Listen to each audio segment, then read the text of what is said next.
welcome to International English Language Classes. Friends, we have been discussing some confusing prepositions. These prepositions often puzzle new English speakers, those who have just started learning English. I have discussed some in my earlier videos. In this video, I am going to discuss 3 more prepositions, confusing prepositions. Let's start, but before that, do not forget to subscribe and like my channel to get more videos on English grammar. So let's begin. Friends, let's first start with the preposition on. On, it seems very simple preposition, but while using it we have to be careful because on is used only when an object is lying on the surface of something. We use it to describe the specific situation. The listeners should understand that what we are talking about. हम on का इस्तेमाल तभी करेंगे जब object किसी वस्तु के सतह पर है, बिल्कुल चिपका हुआ है. It is touching the surface of that thing. Let's understand with the examples. First example, the book is lying on the table. पुस्तक मेज पर रखी हुई है, पर रखी हुई है, on the table. Why on is used? Because that book is lying on the table, touching the surface of the table. Second example, मेरे सिर पर टोपी है. Cap is on my head. When we wear the hat, then it touches our head. That's why it is on the head. The boat is on the water. If we say in the water, it is gone in the water. If we say on the water, it is on the surface of the water. That's why we call the boat is on the water. जहाज जो है, जो नाव जो है, वो जो है पानी की सतह के ऊपर है. So friends, let's see how to use and when to use preposition above. To use preposition above, you have to keep 3 things in mind. The first one is that 2 objects should have distance between them. Second condition, the object should be upside, vertically upside. Third condition is that the thing which is upside should be tied, hanged or pasted.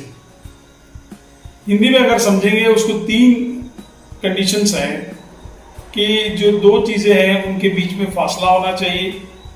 दूसरी जो चीज है वो exactly ऊपर होनी चाहिए और तीसरी जो कंडीशन है वो है कि वो जो चीज है जो ऊपर है वो किसी चीज के साथ टंगी होनी चाहिए, चिपकाई होनी चाहिए, लटकी होनी चाहिए.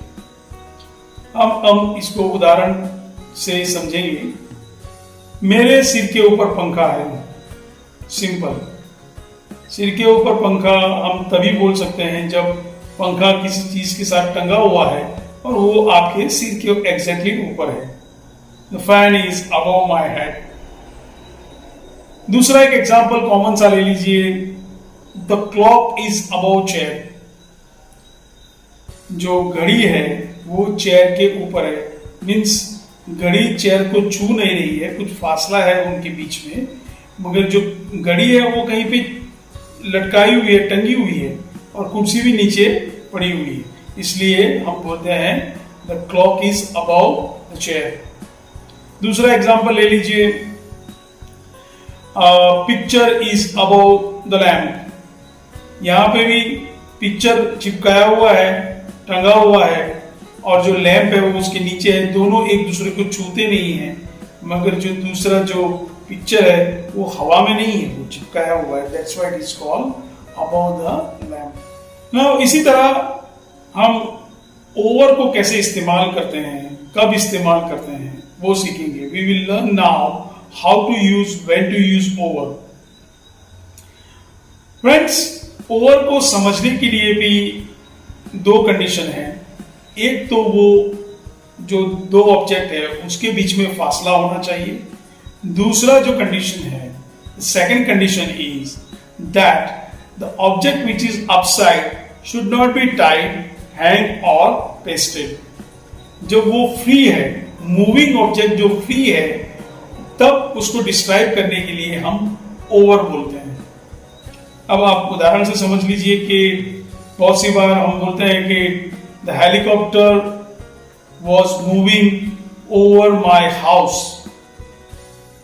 यहां ओवर इसलिए बोलते हैं कि हेलीकॉप्टर ने न तो आपके घर को टच किया है न आसमान को टच कर लिया है। The helicopter was moving over my house. मेरे घर के ऊपर हेलीकॉप्टर घूम रहा था। बहुत सी बार हम बोल रहे हैं कि मच्छर तुम्हारे सिर के ऊपर मंडरा रहे हैं। The mosquitoes are hovering over your head, यानी सिर के ऊपर मंडरा रहे हैं, आपके सिर को टच नहीं कर रहे।